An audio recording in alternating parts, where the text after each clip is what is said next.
Kini saatnya kita simak sejumlah cerita menarik dan inspiratif dalam segmen Cerita Nusantara. Hari ini giliran kawan-kawan kami dari Biro Kompas TV Kendari, Sulawesi Tenggara. Sudah bersiap jurnalis Kompas TV Amalia Filza dan juru kamera Martin.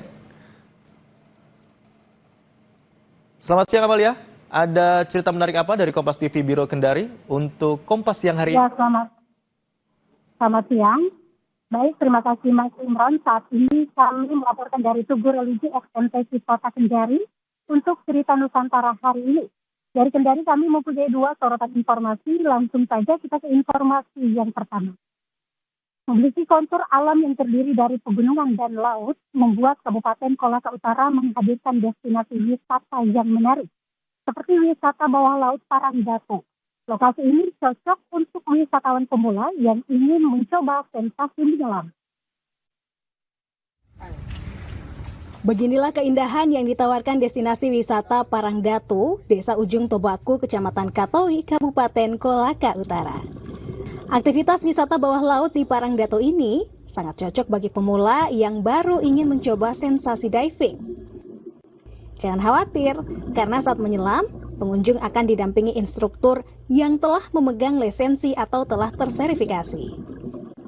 Sebelum melakukan penyelaman, instruktur akan memperkenalkan alat-alat diving dan juga cara penggunaannya.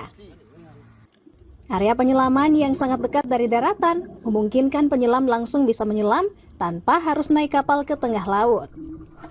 Hal itulah yang menambah keunggulan bagi destinasi wisata bawah laut di Paranggato ini. Masyarakat itu sendiri selalunya biar mau try scuba, masih di tahap belajar.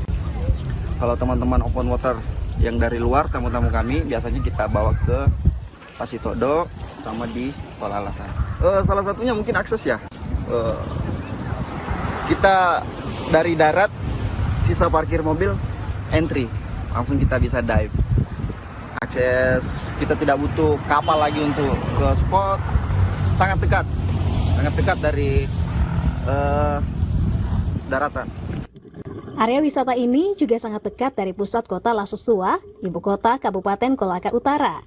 Hanya membutuhkan waktu kurang lebih 10 menit untuk sampai di lokasi ini. Tilvian Sakia, Kompas TV, Kolaka Utara, Sulawesi Tenggara.